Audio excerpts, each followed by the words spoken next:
পাঠ করছি ঢাকা বিশ্ববিদ্যালয়ের আইন বিভাগের শিক্ষক, বিশিষ্ট কলামিস্ট এবং রাজনৈতিক বিশ্লেষক আসিফ নজরুলের প্রথম আত্মজীবনী গ্রন্থ পিএইচডির গল্প। আজ প্রথম পর্ব। বইটির ভূমিকায় লেখক লিখেছেন, পিএইচডির গল্প আমি প্রথম লিখি 15 বছর আগে। এটি একটি ঈদ সংখ্যায় প্রকাশিত হওয়ার পর একদিন ঢাকা বিশ্ববিদ্যালয়ের আইন বিভাগের সামনে রিকশা থেকে নামছি।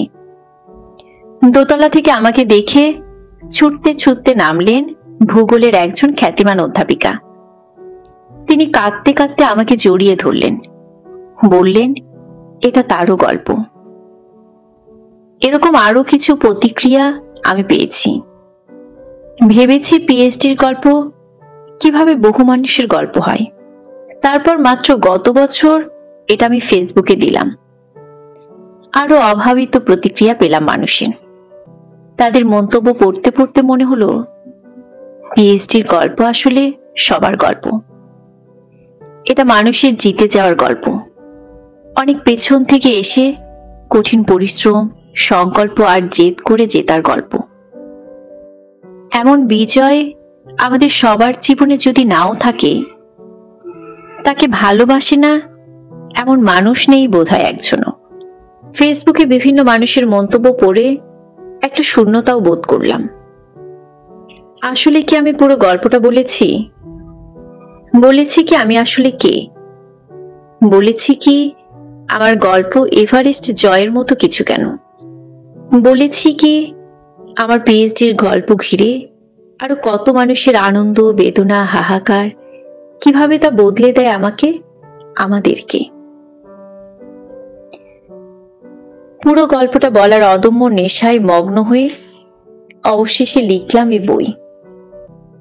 পুরো গল্পটা ঈদ সংখ্যা বা ফেসবুকের গল্পের প্রায় 6 গুণ বড়। নিজের জীবনের যত গল্প বলেছি, এটা সবচেয়ে অন্তরঙ্গ, সবচেয়ে অকপট এবং সবচেয়ে রোমাঞ্চকর। পিএইচডির গল্প আমার প্রথম আত্মজৈবনিক গ্রন্থ। পুরান ঢাকার সাধারণ একটা পরিবারের অবহেলিত শিশু ছিলাম আমি। সেখান থেকে উঠে এসে লন্ডনে পিএইচডি করার যাত্রাটা গভীর ভালোবাসায় দেখি এখন এই বয়সে।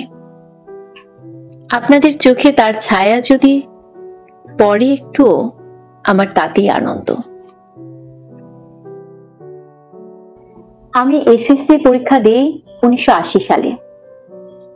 রেজাল্ট বের হলে আম্বা এসে জানালেন দ্বিতীয় বিভাগে পাশ করেছি।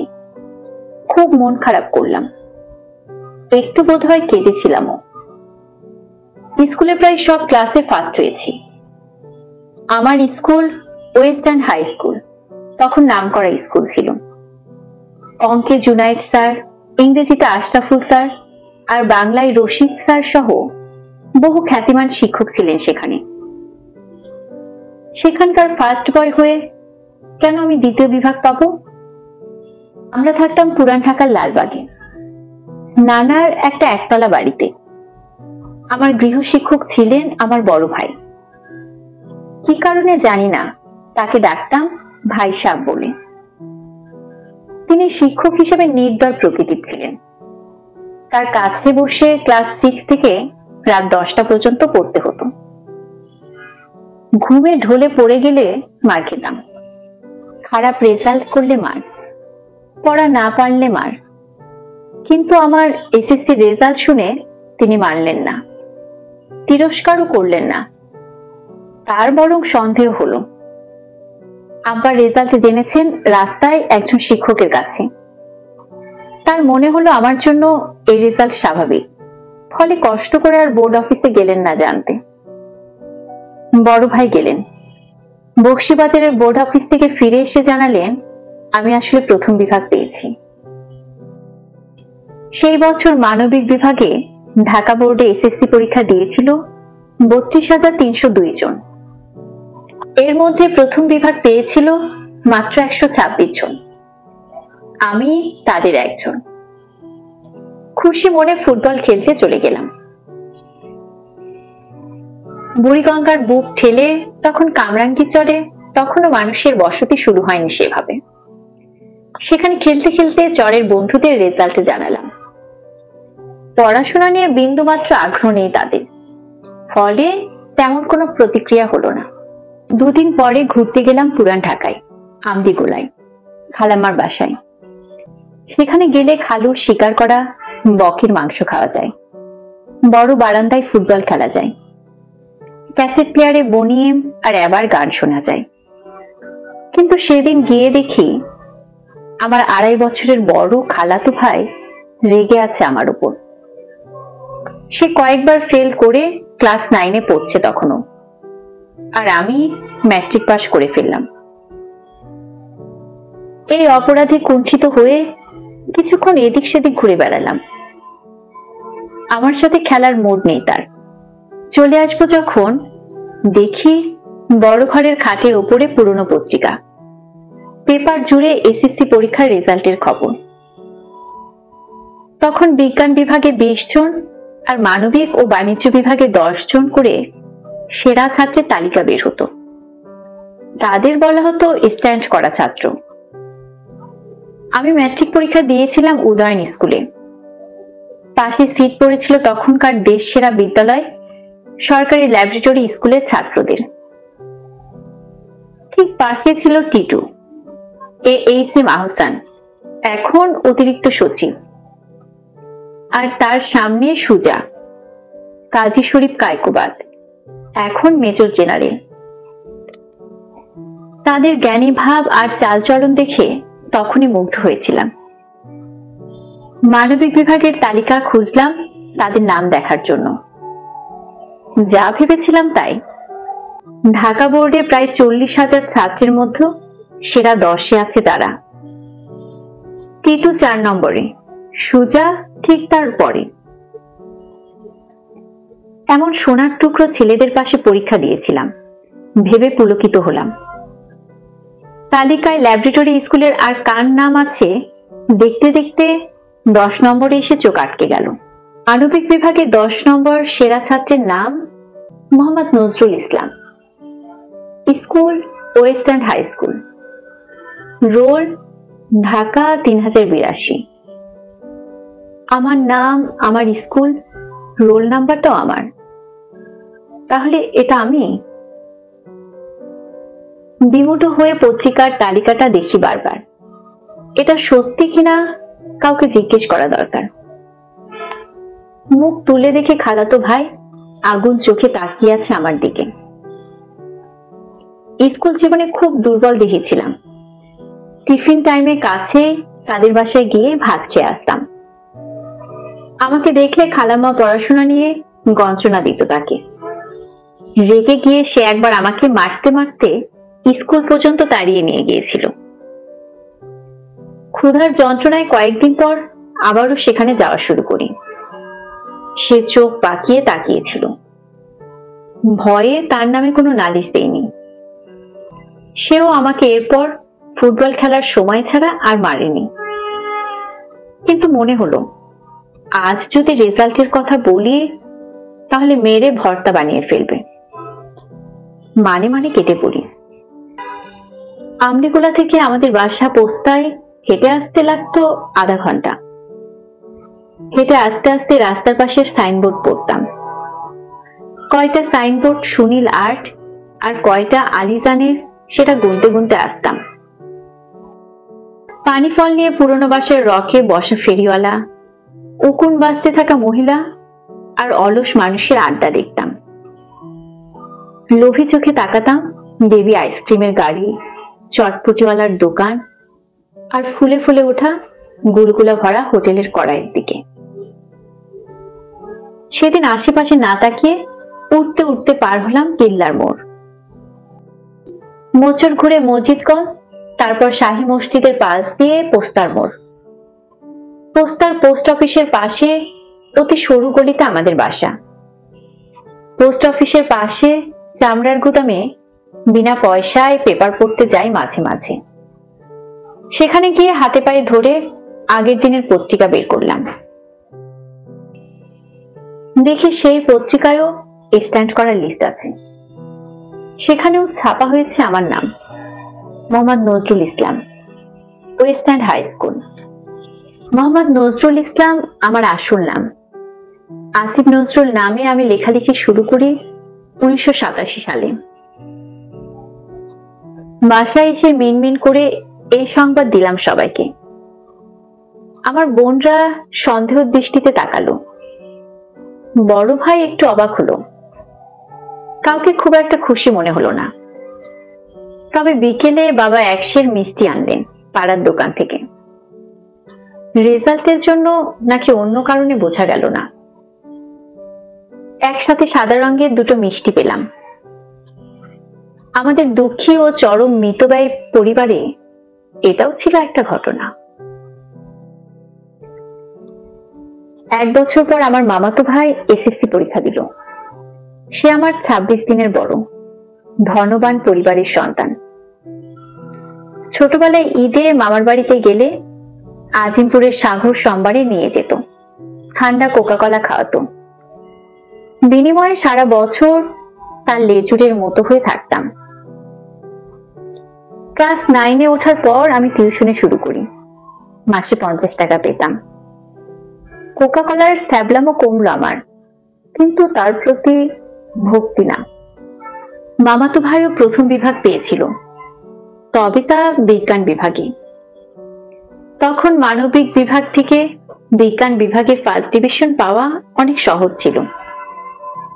তবু ফার্স্ট ডিভিশন উপলক্ষে তার বাসায় বিরাট খাওয়া দাওয়ার আয়োজন হলো। চকচকে ও দামি কাপড় চোপড় পরে সে ডাইনিং টেবিলের পাশে দাঁড়িয়ে। তার আলো গায়ে মেখে আমিও হাসি হাসি মুখে পাশে দাঁড়িয়ে আছি। বড় মামা এসে তাকে জড়িয়ে ধরলেন, বললেন বংশের মুখ উজ্জ্বল করেছে সে। নিষ্প্রভ আমার দিকে একবারও ফিরে তাকালেন না। উনি কি জানেন আমি স্ট্যান্ড করেছি গত বছর? তাকে দেখে মনে হলো জানেন না। আমি যে পাশে দাঁড়ানো এটাও বোধহয় চোখে পড়লো না তার। মামাতো ভাইয়ের অসাধারণ রেজাল্ট নিয়ে তুমুল উচ্ছ্বাস তখন খাবার টেবিলে। অন্ধকার বারান্দায় এসে জীবনের এসব রহস্য বোঝার চেষ্টা করলাম। মনে হয় না খুব একটা বুঝেছিলাম। মামার পরিবার এরপর ঘুরতে গেল লন্ডনে। সেই লন্ডনে মোহাম্মদ আব্দুল হাইয়ের বিলেতে 750 দিন পরে যা মনে হয়েছিল রূপকথার রাজ্য। আকাশের মেঘ ছুঁয়ে ছুঁয়ে অন্ধকার গুহা থেকে গো গো করে বের হয়ে আসা পাতাল রেলের পেটে ঢুকে সাদা সাদা মেম সাহেব দেখে এলো তারা লন্ডন থেকে। লন্ডনের চকলেটের একটা টুকরো খেয়ে আমার নিঃশ্বাস বন্ধ হয়ে এলো আনন্দে। লন্ডনের গল্প শুনতে মন চায় তার কাছে, কিন্তু সে বিরক্ত ধরনের তরুণ। আমার অতিরিক্ত মুগ্ধতা ভালো লাগে না তার। আমি তাতেও খুশি। লন্ডনে যাওয়া একটা ছেলে আমার মামাতো ভাই, এটা ভেবেই মন ভরে উঠত গর্বে। বিমান তো দূরের কথা, তখন আমি ট্রেনেই চড়িনি। ছোটবেলায় লঞ্চে চড়ে কুমিল্লায় গিয়েছি দেশের বাড়িতে, সেও লঞ্চের পেটের ভিতর বসে বসে। কোনোদিন লন্ডনে যাব ভাবার সাহস হলো না। আমি ছিলাম দরিদ্র পরিবারের সন্তান, অথচ ততটা দরিদ্র হওয়ার কথা ছিল না আমাদের। বাবা বাংলাদেশ বেতারে প্রকৌশলী হিসেবে চাকরি করতেন। গর্ব করে নিজেকে বলতেন ফার্স্ট ক্লাস গেজেটেড অফিসার। তবু আমরা দরিদ্র জীবনযাপন করতাম বাবার অতি মিতব্যয়ী ও ভীতু স্বভাবের কারণে। সন্তানদের ভবিষ্যতের কথা ভেবে তিনি টাকা জমা রাখতেন। সামান্য টাকায় চলতো 6 ভাই বোন সহ আমাদের 8 জনের পরিবার। এমন একটা পরিবারেও ছিল নানা বৈষম্য। বড় ভাই অসাধারণ মেধাবী হিসেবে পরিচিত ছিলেন, সেজন্য তার ছিল ভিআইপি ধরনের মর্যাদা। সে আমার মায়ের অতি প্রিয়, আর ছোট ভাই বাবার। মেজ বোন দেখতে দাদির মতো, এজন্য বাবার কাছে ছিল তার স্পেশাল কদর। ছোট বোন আজন্ম অসুস্থ, তার স্থান ছিল তাই আলাদা। কুতকুতে চোখ, উঁচু হাড়ের গাল, বাটকু আর শীর্ণদেহী আমি ছিলাম মেজ ছেলে, ভীতু, অন্তর্মুখী, নির্বিরোধী, অনুজ্জ্বল। ক্লাস 9-এ ওঠার পর সেই আমি নিজে উপার্জন করা শুরু করি। সারা বছর তখন মাত্র একটা ভালো কাপড় পেতাম, সেটা রোজার ঈদে। বেল বটমের যুগ বলে এক ঈদে খুব ঢোলা বেল বটম পেলাম। বাটকু শরীরে প্রায় বুকের কাছে বেল বটম পরে বের হলাম গলিতে। আমাকে দেখে চারদিকে আনন্দের বন্যা বয়ে গেল। একে একে বহু ছেলে মেয়ে হাজির হলো। বেল বটম প্যান্ট নিম্নমানের কাপড়ের বলে সেখানে কিরিচ বা ভাঁজ পড়েনি, ফলে তা ফুলে একদম গোল হয়ে আছে।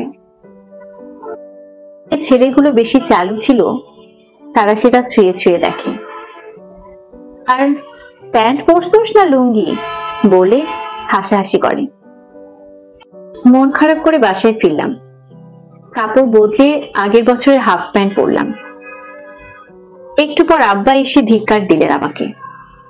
পরিষ্কার বাক্য তার আজও মনে আছে, নিজে কামাই করো, তারপর ফুটানগিরি করো। এই ঘটনার কয়েক মাস পর কামাই করার সুযোগ এলো। ভালো ছাত্র হিসেবে পোস্তার ডাকঘরের গলিতে আমার নাম ছিল। সেখানে বড়লোক মামার ভাড়াটে থাকতো, আমাদের দুটো বাড়ি পাশে। বিউটি নামে তার ক্লাস 5-এর কন্যাকে পড়ানো শুরু করলাম।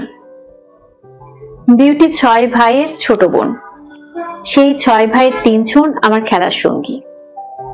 তাছাড়া বিউটির মা আমার মায়ের খুব ঘনিষ্ঠ ছিলেন। তাকে পড়ানোর জন্য কত টাকা পাবো বা আদৌ পাবো কিনা তা নিয়ে সন্দেহ ছিল, কিন্তু মাস শেষ হওয়ার সাথে সাথে টাকা পেলাম, 50 টাকা। এখনকার হিসেবে প্রায় 1000 টাকা। 1978 সালের 50 টাকা আমার জন্য যথেষ্ট ছিল। সেদিন থেকে জীবনে কখনো আমি বাসা থেকে টাকা নিইনি। পড়েছি বিনা বেতনে স্কুলে, ঢাকা কলেজেও। টিউশনির টাকা পেতাম, স্কলারশিপের টাকাও পেতাম। পড়ানো আমার জন্য আশীর্বাদ ছিল আরেকটি কারণে, পড়াতে হলে পড়তে হয়। যত একঘেয়ে, দুর্বোধ্য আর নিরসক, বিদ্যা শিক্ষা করার একটা মন গড়ে ওঠে। ক্লাস 9-এ ওঠার পর থেকে আমাকে কেউ পড়াতো না, কেউ আমাকে পড়তেও বলতো না, কিন্তু একটা শিক্ষা মনে গেঁথে গিয়েছিল। আমরা সোনার চামচ মুখে নিয়ে জন্ম নেওয়া মানুষ না। আমাদের মতো দরিদ্র পরিবারের সন্তানদের পড়তে হবে। টিকে থাকতে হলে, সম্মান নিয়ে বাঁচতে হলে পড়তে হবে, ভালো রেজাল্ট করতে হবে। লেখাপড়ার পেছনে আরেকটা তাড়না ছিল আমার আম্মা। তিনি পুরান ঢাকার এক রক্ষণশীল পরিবারের মেয়ে। পড়াশোনা করতে ভালোবাসতেন, কিন্তু ক্লাস 5 পাশ করার পর ধর্মীয় অজুহাত দেখিয়ে তার পড়াশোনা বন্ধ করে দেয়া হয়। কয়েক বছর পর বড়লোক এক ব্যবসায়ীর সাথে তার বিয়ে ঠিক হলো, কিন্তু তিনি প্রতিজ্ঞা করেন শিক্ষিত কাউকে ছাড়া বিয়ে করবেন না। জেদ করে খাওয়া দাওয়া বন্ধ করে দিলেন। বিয়ে ভেঙে গেল। খালুর চক্ষুশূলে পরিণত হলেন তিনি। তাকে বোঝানোর চেষ্টা করা হলো, তিনি মুখ গোমরা করে রইলেন। অবশেষে মাসখানেক পর আরেকজন পাত্রের খবর এলো। পাত্র কুমিল্লার হোমনা থানার মিঠাইভাঙ্গা গ্রামের, নাম মোহাম্মদ নুরুল ইসলাম। পাত্র হত দরিদ্র কৃষক পরিবারের, দেখতেও ভালো না তেমন, কিন্তু তিনি শিক্ষিত। আমার মামার বাসায় জায়গা থেকে পড়াশোনা করছেন, কোন একটা স্কুলে শিক্ষকতাও করছেন। তখন শোনা মাত্র রাজি হলেন আম্মা। তাচ্ছিল্যের সঙ্গে হলেও আব্বাকে মেনে নিল নানার পরিবার। 16 বছর বয়সে এমন জেদ কেন করেছিলেন আম্মা? স্যাঁতসেঁতে অন্ধকার গলিতে বসে কি স্বপ্ন দেখতেন তিনি? আম্মাকে জিজ্ঞেস করতাম। তিনি বলতেন তার ছেলেমেয়েরা শিক্ষিত হবে, শুধু এটাই ছিল তার স্বপ্ন। তার মেয়েরা পড়তে চাইলে কেউ বাধা দেবে না, এটাই ছিল তার আশা। ছোটবেলায় তার পড়াশোনা বন্ধ করে দেয়া হয়েছিল। এটা বলতে বলতে বৃদ্ধ বয়সেও তিনি কেঁদে বুক ভাসাতেন। আমার বোনরা পড়াশোনা করেছিলেন, বাধা দেয়া দূরের কথা, আব্বা নিজেই বরং তাদের পড়াতেন। তারা তেমন মেধাবী ছিলেন না, তবু দুজনে কষ্ট করে স্নাতক পাশ করেছেন। বোনদের মধ্যে প্রখর মেধাবী ছিল সবার ছোট বোন লিলি। ভাই বোনরা সবাই প্রাণ দিয়ে ভালোবাসতাম তাকে। সে জন্মেছিল হৃৎপিণ্ডে অনেকগুলো ফুটো নিয়ে। ডাক্তার বলল অপারেশন করলে ঝুঁকি আছে, তবু সে অপারেশন করতে চাইল। 10.5 বছরের মেয়ের জেদ, ধুকে ধুকে বাঁচতে চায় না সে। তার ওপেন হার্ট সার্জারি হলো 1984 সালের অক্টোবরে। করলেন সোহরাওয়ার্দী হাসপাতালে কয়েক মাসের জন্য আসা জাপানি ডাক্তার। Operation successful. প্রশান্ত মনে আমরা টেলিভিশনে একদিন সকাল সন্ধ্যা সিরিজ নাটক দেখছি। হঠাৎ শুনি তার অবস্থা খারাপ। বড় বোন আর আম্মা দিনরাত হাসপাতালে থাকতেন। এবার বাসা তালা দিয়ে আমরা সবাই গেলাম। সোহরাওয়ার্দী হাসপাতালে বেঞ্চে কাটলো কয়েকটা দিন। অপারেশনে যাওয়ার আগে করিডোর ধরে হেঁটে গিয়েছিল আমার ছোট বোনটা। সেই শূন্য করিডোরে তাকে খুঁজি বারবার। 3 দিন পর নিষ্প্রাণ তাকে আইসিইউ থেকে বের করে আবার রাখা হলো সেখানে। সেদিন 1984 সালের 2 নভেম্বর আমরা নিয়ে এলাম তাকে। তার মৃত্যুর সংবাদ বিশ্বাস হলো না আমাদের। সংসারের প্রথম মৃত্যু, সেটা কেন সবচেয়ে ছোট, সবচেয়ে কোমল মানুষটা। তাকে সাদা একটা চাদরে ঢেকে রাখা হলো বাসার বারান্দায়। তার পাশে বসে রইলাম। ভেজা সেই চাদর জড়িয়ে রাতে ঘুমালাম। ভোর রাতে দেখি আমাকে ডাকছে সে। বাইরে কুয়াশার আবছায়া, দূরে আজানের শব্দ। শরীর কেঁপে কেঁপে উঠছে আমার।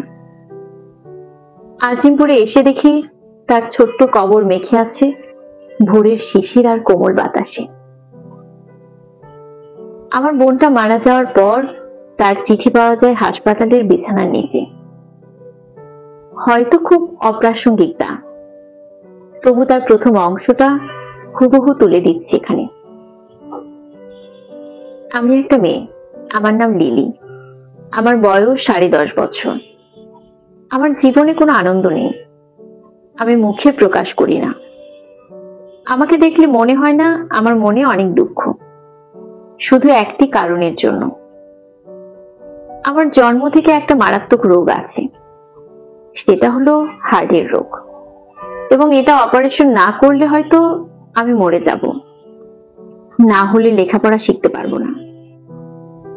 এছাড়া আমার মনে অনেক দুঃখ আছে।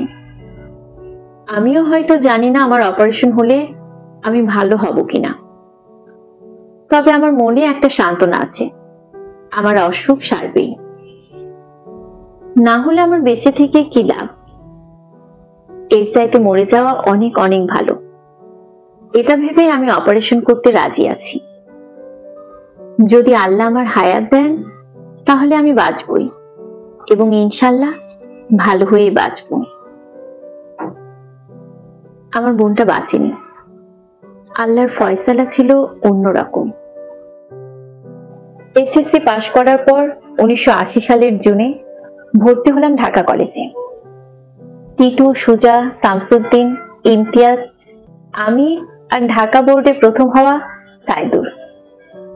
10 জন স্ট্যান্ড করার মধ্যে আমরা 6 জনই ভর্তি হলাম এখানে। এসএসসি ভর্তি হলো অন্য বোর্ডে স্ট্যান্ড করা অনেকেই, যেমন পরে নানাভাবে আলোচিত সমালোচিত রাজনৈতিক গোলাম ফারুক অভি। ঢাকা কলেজ বিশাল জায়গা নিয়ে প্রতিষ্ঠিত, দেশের সেরা কলেজ তখন। বিশাল ক্লাসরুম, শিক্ষকরাও যার ধরনের।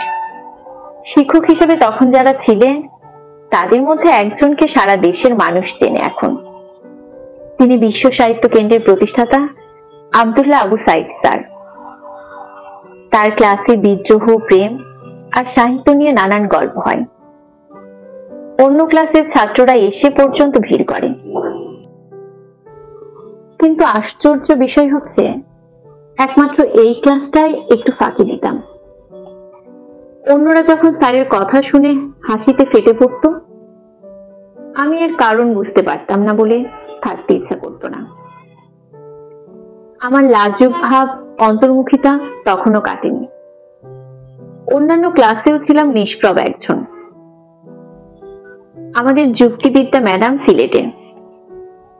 তিনি প্রশ্ন করেন, যুক্তিবিদ্যা বিজ্ঞান না খলা, মানে কলা? আমার স্মার্ট সহপাঠীরা সমস্যারে মাথা দুলিয়ে দুলিয়ে বলে, খলা খলা। সবাই হেসে কুটি কুটি। আমি না পারি খলা খলা বলতে, না পারি হাসতে। বন্ধুরা ক্লাস ফাঁকি দিয়ে দোতলার ছাদে সিগারেট পোকে। ইডেন কলেজের সামনে থেকে ঘুরে এসে গল্প করে, বড়দের জোকস বলে, একে অন্যের গায়ে লুটিয়ে পড়ে, করিডোর কাঁপিয়ে মিছিল করে। আমি কিছুই পারি না, মন দিয়ে ক্লাস করি। বিরতির সময় ক্যারাম আর টেবিল টেনিস খেলি, আর ভয়ে থাকি আমাকে ঘিরে না জানিয়ে জমে ওঠে হাসাহাসির আসর।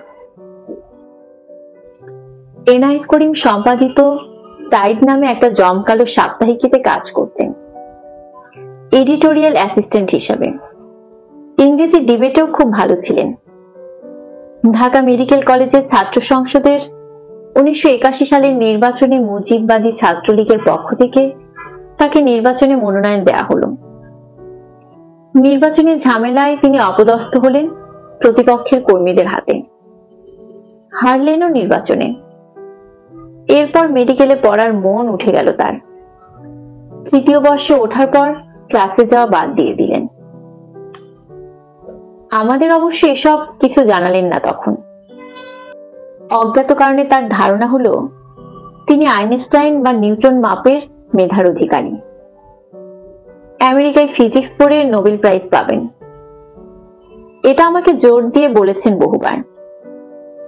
বিনা বাক্য ব্যয়ে তার সব কথা বিশ্বাস করতাম। তিনি মেডিকেলে আর পড়বেন না ঘোষণা দেওয়ার পর আব্বার মাথায় আকাশ ভেঙে পড়ল। আসলে চোখ মোছার দিন শুরু হলো আমার। আব্বা অবশেষে সঞ্চয় ভেঙে ছেলের আমেরিকায় পড়তে যাওয়ার টাকা দিতে রাজি হলেন। বাকি টাকা দেবেন আমার বড়লোক মামা। তার অ্যাডমিশন আর ভিসা সব হলো। শীতের কাপড় কেনা হলো, ডলার জোগাড় হলো। আত্মীয় স্বজন এসে তার সাথে দেখা করে গেল।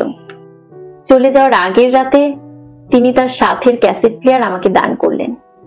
সকালে উঠে রেডি হচ্ছে এয়ারপোর্টে যাওয়ার জন্য। হঠাৎ শুনি তার রুম থেকে তুমুল হই হুল্লোড়ের শব্দ। গিয়ে দেখি আমার অতি অহংকারী ভাই মুখ কালো করে খাটে বসে আছেন, আর আব্বা তাকে সমানে চড় থাপ্পড় মেরে চলেছেন। তার নাকি ভিসা হয়নি আসলে। তিনি আমাদের বলেননি এটা। কেন? বাবা মারতে মারতে তাকে বারবার এটাই জিজ্ঞেস করছে। তিনি নিশ্চুপ। অনেক পরে জেনেছি আমেরিকান দূতাবাসের ভিসা অফিসারের সাথে তুমুল তর্ক বিতর্কের কারণে তার ভিসা হয়নি। অফিসার তাকে বলেছিল, তুমি গেলে ফিরে আসবে তার গ্যারান্টি কি? উত্তরে এক পর্যায়ে আমার বড় ভাই তাকে আমেরিকায় সাদাদের ঔপনিবেশিক ইতিহাস স্মরণ করিয়ে বিরাট লেকচার দিয়ে দেন। অফিসার তাকে গেট আউট বলে সিকিউরিটি গার্ডকে ডাকেন। রাগে অপমানে তিনি চিৎকার করে ওঠেন, বলেন একটা বন্দুক থাকলে তিনি তাকে গুলি করতেন। এই ঘটনার জন্য বড় ভাইকে এরশাদের সামরিক সরকারের আমলে গ্রেপ্তারও হতে হয়েছিল। বড় ভাই ছিলেন আমার 8 বছরের বড়। তাকে ভয় পেতাম, কিন্তু ভালোবাসতাম। ভাবতাম তিনি অসাধারণ কিছু। অবিরাম কিলঘুষি খেয়ে কালো মুখে তার অনড় বসে থাকা তাই আমার মনে অক্ষয় হয়ে রইল। 2 দিন কলেজে গেলাম না, আমার জন্য অস্বাভাবিক ঘটনা। এর পরদিন কলেজে গেলাম চুল ব্যাক ব্রাশ করে, আরো অস্বাভাবিক ঘটনা। কয়েকদিন পর পিচ্ছি পিচ্ছি বলে আমার সাথে রসিকতা করায় চল লাগিয়ে দিলাম এক ক্লাসমেটকে। সে এলিফ্যান্ট রোড এলাকায় মোস্তফা মহসিন মন্টুর সাগরেদের ছোট ভাই। আমার চর খেয়ে সে হতবাক হয়ে তাকিয়ে রইল। এতই নিরীহ, এতই অনুলেখ্য ছিলাম আমি, আমাকে মারতেও তার মন চাইল না।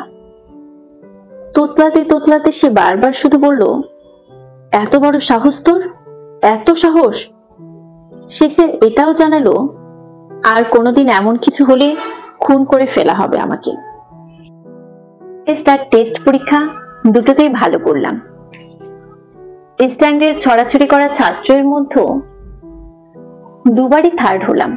রাষ্ট্রবিজ্ঞানে আমাদের প্রিয় শিক্ষক ছিলেন তৎকালীন রাষ্ট্রপতি বিচারপতি আব্দুস সাত্তারের ভাতিজা ও পালিত পুত্র অধ্যাপক নুরুল ইসলাম।